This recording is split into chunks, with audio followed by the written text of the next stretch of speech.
You're listening to Charting the Future, a podcast for independent pediatricians by PCC. For more information about our software and services, please visit www.pcc.com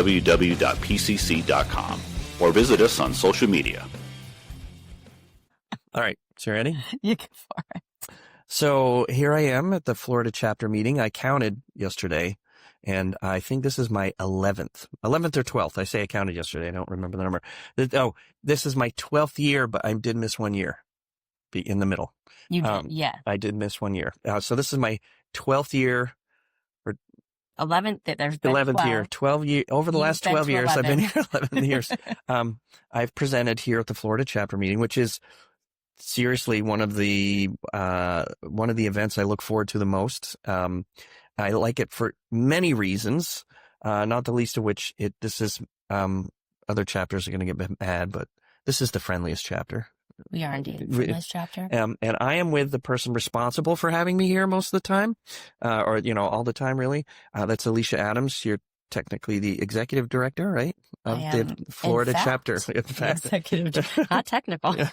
And we've been friends. We should have celebrated our 10-year anniversary. We should have celebrated our 10-year anniversary. But we've been friends all this time, but years. She's been very gracious to have me come back and speak, which means I get to meet very interesting people at this chapter because Florida is not like the rest of the country. No. Way ahead on some things. And way back on others. So as we fired up our podcast, I said, I want to talk to Alicia. So Alicia. That's an easy target based on the timing of the start of your podcast. Yes, it was perfect. So Alicia, tell us, in addition to just being executive director, what do you do, and who do you do it for?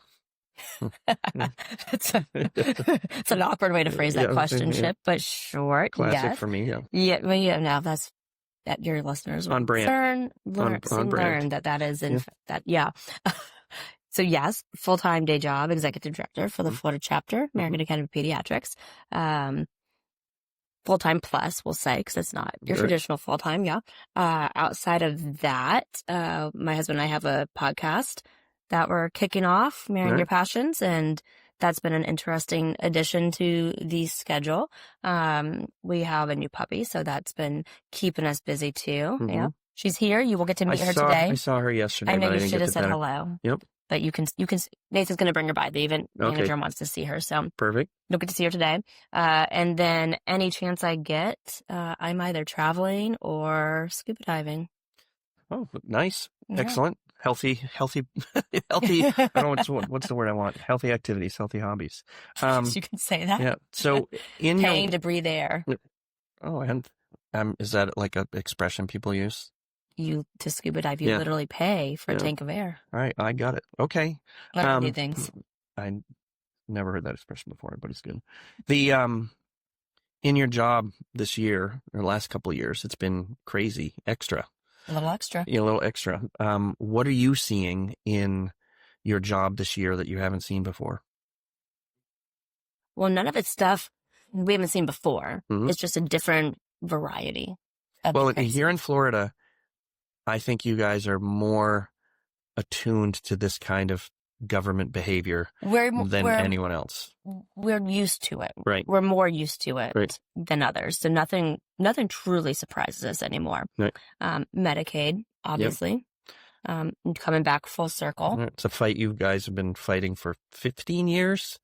20. Yeah. Because the lawsuit was over a decade, and now we've been 8 years since the settlement. So 20 years of fighting that. So that continues. Yep. And of course we now have, we have the continuing fight related to immunizations. Yes. With the added bonus the past couple of years of having a Surgeon General who does not believe. Oh, I forgot about that. Yes. Makes it as an added bonus. We're like, when you're in Mario and you get that bonus level, we're at the bonus level in Mario right now. So, immunizations, vaccines are big. Mm. And then, of course, legislation passed last year related to ECGs, for student athletes in Florida that will be implemented for the 6/27 school year. Mm-hmm. So all first-time student athletes will need to receive ECGs as part of their pre-participation physical. And the legislature was gracious enough to have that passed this year in 2025. Governor was gracious enough to sign that bill and give us a good 8 months to prep all of the pediatricians how to do this, educate all of the families on it coming, and also find a way to advocate for payment for the pediatricians, for the unfunded mandate. cardiologists. Yes, there was no funding attached. So we're the graciousness of the state to give us 8 months to implement everything and also find funding to purchase machines. But there will be today an announcement during the awards at the end of today's sessions related to donation that will help pediatricians in Florida implement this. We're going to keep that a secret for right now. We're going to keep that a secret for right now. Yeah. By the time this ever gets released, it will be well It will no longer be a secret. Right. So but if you had been here, you would already know. Right. Okay. At some point, we're probably going to have to leverage a lot of the Florida pediatricians to deal with what's happening nationally. You guys are already, you already understand how to have these fights. There's so many places like where I am in Vermont, we don't fight, with our own legislature the same way you do. I mean, we still have Medicaid funding questions and stuff, but there isn't a debate about vaccines. We don't have you're not debating the science of vaccines or whether pediatricians should be the ones making decisions about child health care or if they're the ones who have the expertise. Right. And even and Vermont is actually a very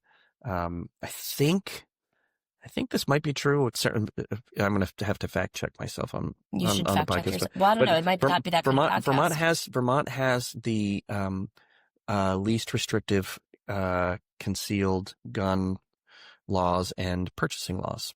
We have a very strong gun culture in Vermont, but there's absolutely no.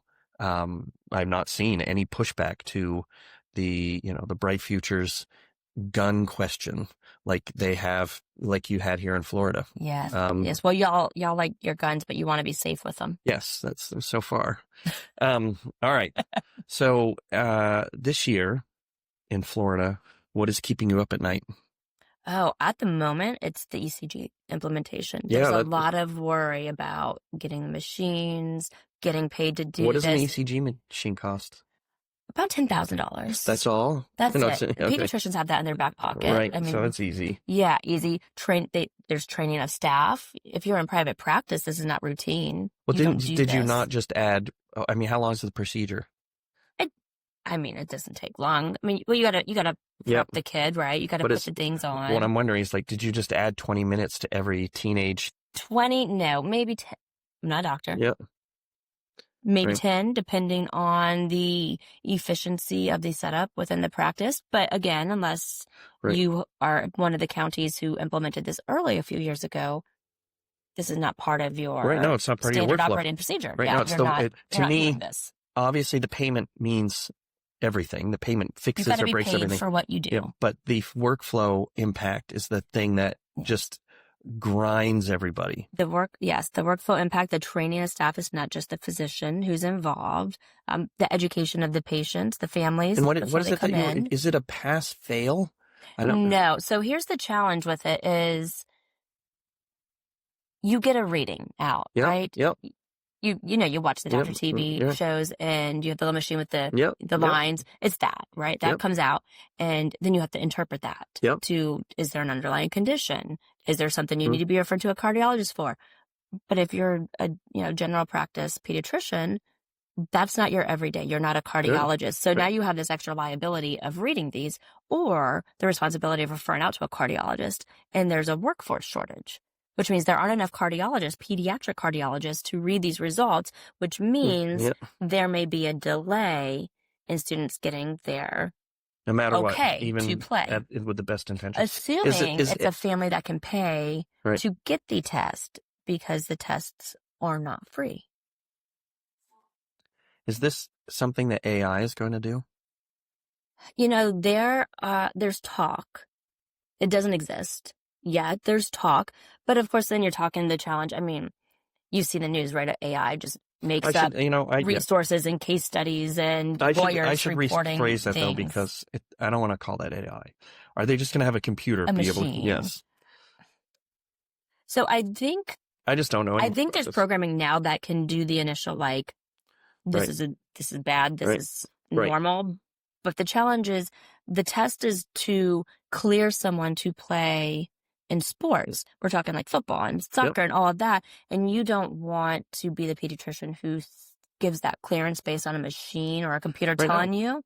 And then the kid has an incident on the field and, God forbid, dies. Mm-hmm.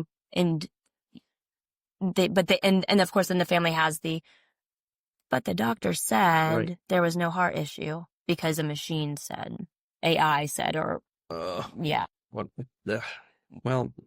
hence the referral to the cardiologist. I will be talking to my Florida clients about all this. This is all right. So that's what's keeping you up. What are you looking forward to? What's fun? What's exciting? What's nice? You know what's really exciting? So last year at this conference, we had 525 people here.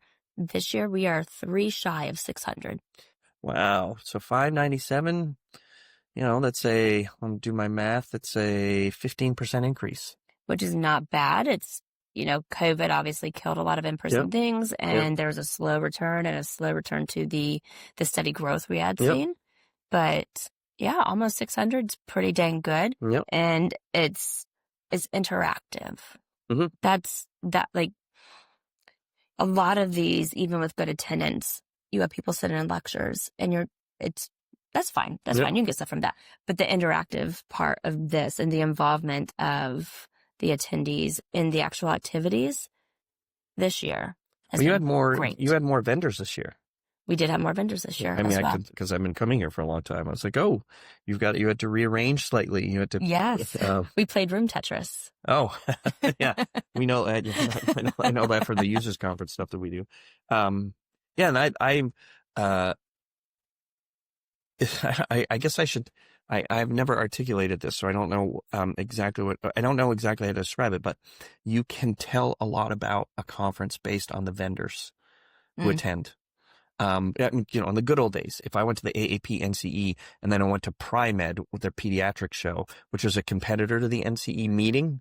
All right. Never knew about it. Yep. And it was big, and the vendors there were very different.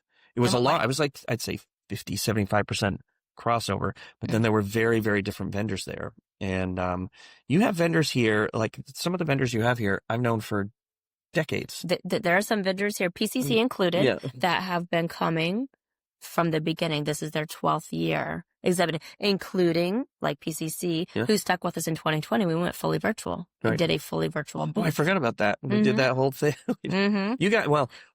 We had the dance party on Zoom. One of the reasons I like working with your chapter is because you get things done and you're willing to try stuff. We love trying stuff. A lot of people, when the going gets tough, sort of retreat and just want to, in my view, it's the figurative version of they want to go sit on the couch and watch TV and hope everything goes away. But you guys try stuff.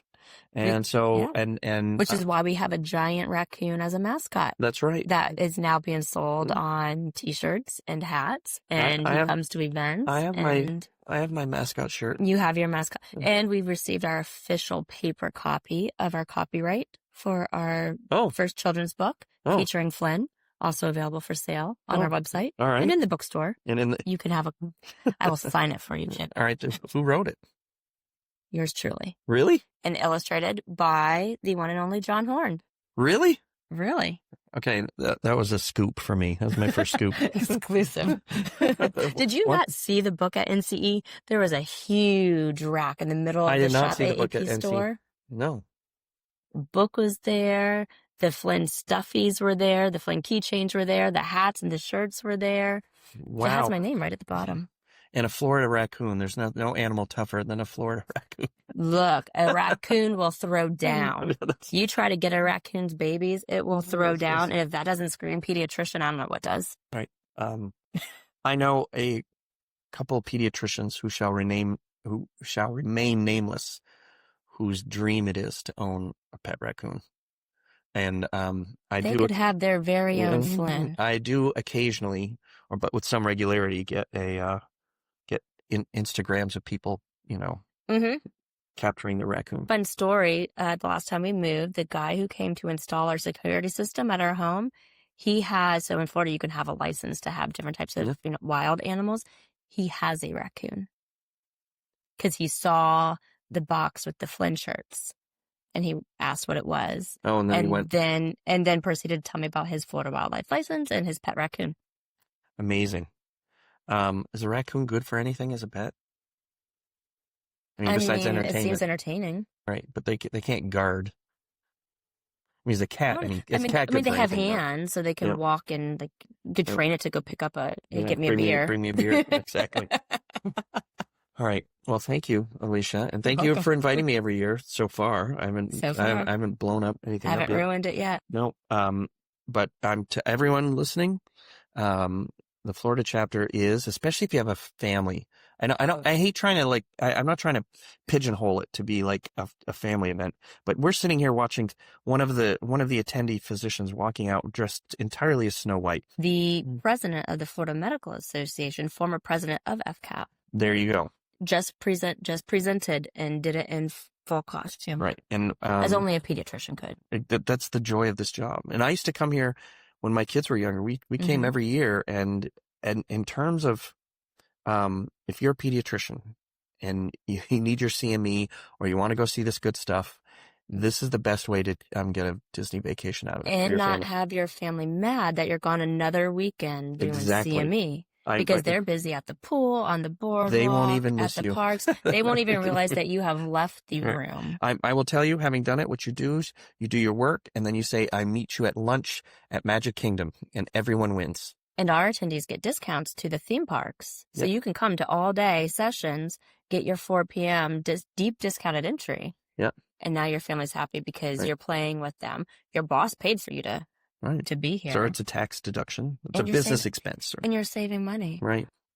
It's efficient. Yeah. It's efficient. If pediatricians are nothing, they are efficient. I would not be coming to the same place for 11 out of the last 12 years if I didn't think it were worth it. If you weren't having fun. If you're not having fun and you're in the pediatric space, you're doing something wrong. And then you should have been for our conference this year because that's what today's all about. All right. Living into your passion. Perfect. Well, thank you. Yeah, thank you. Soon. Bye. Thank you for listening. More information can be found in our show notes. Production and editing by Chip Hart, Ali Squires, and Chris Forleo. Music by Challenger C. I'm Mark Herney.